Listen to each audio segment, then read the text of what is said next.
Hello future nurses, সহজে নার্সিংয়ের পক্ষ থেকে আপনাদের সকলকে জানাই আন্তরিক শুভেচ্ছা। আজ আমরা আলোচনা করব নার্ভাস সিস্টেম নিয়ে।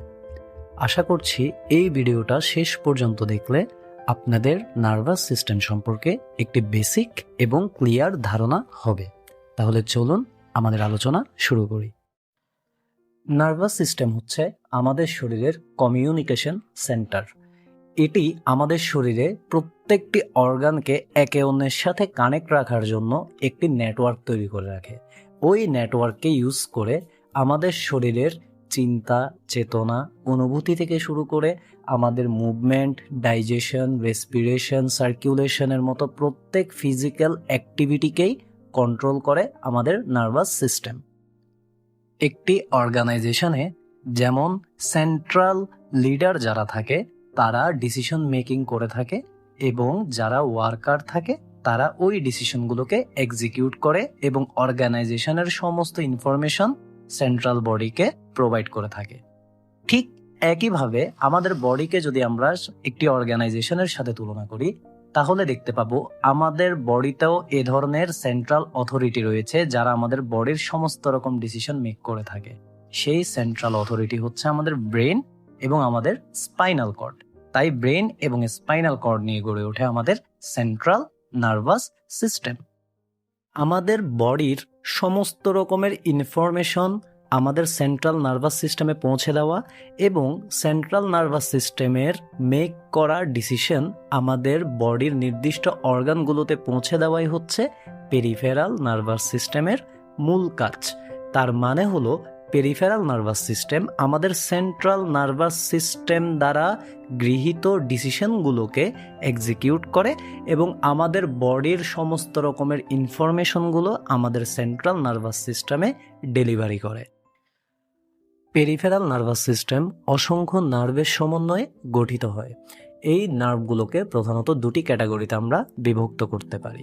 একটি হচ্ছে সেন্সরি নার্ভ এবং অপরটি হলো মোটর নার্ভ। সেন্সরি নার্ভগুলো ইনপুট ডিভাইসের মতো কাজ করে, অর্থাৎ আমাদের বাহ্যিক পরিবেশ এবং আমাদের বডির ইন্টারনাল অর্গান থেকে উদ্ভূত সেন্সেশনস যেমন হিট, টাচ এবং পেইন, এই ধরনের সেন্সেশনগুলোকে আমাদের সেন্ট্রাল নার্ভাস সিস্টেমে ডেলিভার করে নিয়ে যায় সেন্সরি নার্ভসগুলো, যে কারণে সেন্সরি নার্ভসকে আমরা ইনপুট ডিভাইসের সাথে তুলনা করতে পারি। আর মোটর নার্ভকে আমরা তুলনা করতে পারি আউটপুট ডিভাইসের সাথে। অর্থাৎ আমাদের সেন্ট্রাল নার্ভাস সিস্টেম যেই ডিসিশনগুলো নিয়ে থাকে, অর্থাৎ যেই ধরনের রেসপন্স এবং যেই ধরনের রিফ্লেক্সগুলো প্রডিউস করে থাকে, ওই রেসপন্স এবং রিফ্লেক্সগুলো আমাদের নির্দিষ্ট অর্গানে পৌঁছে দেয় আমাদের মোটর নার্ভস। সেন্সরি এবং মোটর নার্ভসগুলো সম্মিলিতভাবে আমাদের বডির প্রত্যেকটি ফাংশনকে কন্ট্রোল করে। আর আমাদের বডির ফাংশনগুলোকে আমরা দুটি ভাগে বিভক্ত করতে পারি। একটি হলো ভলিউন্টারি ফাংশনস এবং অপরটি হলো ইনভলিউন্টারি ফাংশনস। ভলিউন্টারি ফাংশনস মানে হলো সেই সমস্ত কাজ যেগুলো আমাদের ইচ্ছার দ্বারা প্রভাবিত হতে পারে, যেমন আমাদের হাঁটা চলা, লেখা, দাঁড়ানো, এই সমস্ত কাজ যা আমরা আমাদের ইচ্ছা মতো নিয়ন্ত্রণ করতে পারি।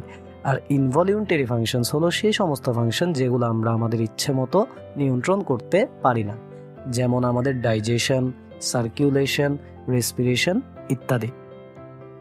এর উপর ভিত্তি করেই আমাদের পেরিফেরাল নার্ভাস সিস্টেমকে দুটি ভাগে বিভক্ত করা হয়। একটি হলো সোমাটিক নার্ভাস সিস্টেম যা আমাদের ভলিউন্টারি কাজগুলোকে নিয়ন্ত্রণ করে এবং অপরটি হলো অটোনমিক নার্ভাস সিস্টেম যা আমাদের ইনভলিউন্টারি কাজগুলোকে নিয়ন্ত্রণ করে। আমাদের বডি যখন স্ট্রেস মোডে থাকে, অর্থাৎ কোনো প্রেসার সিচুয়েশনে থাকে, তখন আমাদের বডি দু ধরনের রেসপন্স প্রডিউস করে। একটি হচ্ছে ফাইট, অপরটি হলো ফ্লাইট। আমরা উদাহরণ হিসেবে বলতে পারি, যখন আমরা রাস্তায় একা হেঁটে যাই তখন যদি কোনো একটি কুকুর আমাদেরকে তাড়া করে বেড়ায়, তাহলে আমরা হয় ওই কুকুরের সাথে লড়বো, নয়তো ওখান থেকে পালাতে চেষ্টা করব। এই ধরনের প্রেসার সিচুয়েশন অথবা স্ট্রেস মোডে আমাদের এই যে ফ্লাইট অর ফাইট রেসপন্সকে বেছে নেওয়া, এই পুরো সিস্টেমটাকে বলা হয় ফাইট অর ফ্লাইট সিস্টেম, যার অপর নাম sympathetic nervous system.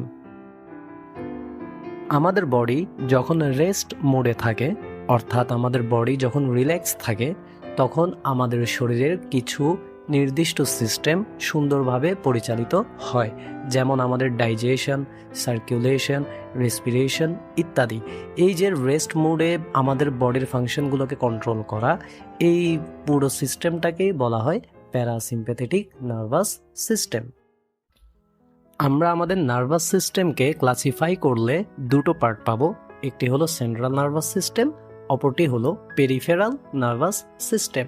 Central nervous system brain এবং স্পাইনাল কর্ড নিয়ে গঠিত হয়, আর পেরিফেরাল নার্ভাস সিস্টেমকে ক্লাসিফাই করলে আমরা দুটো আলাদা পার্ট পাই, একটি হলো সোমাটিক নার্ভাস সিস্টেম এবং অপরটি হলো অটোনমিক নার্ভাস সিস্টেম। আর অটোনমিক নার্ভাস সিস্টেমকে ক্লাসিফাই করলে আমরা পাই সিম্প্যাথেটিক নার্ভাস সিস্টেম এবং প্যারাসিম্প্যাথেটিক নার্ভাস সিস্টেম। এই ছিল নার্ভাস সিস্টেম নিয়ে আমাদের আজকের আলোচনা। ভিডিওটি ভালো লেগে থাকলে অবশ্যই লাইক, কমেন্ট এবং শেয়ার করে সহজে নার্সিংয়ের পাশে থাকার জন্য অনুরোধ রইল। শেষ পর্যন্ত ভিডিওটি দেখার জন্য সকলকেই ধন্যবাদ।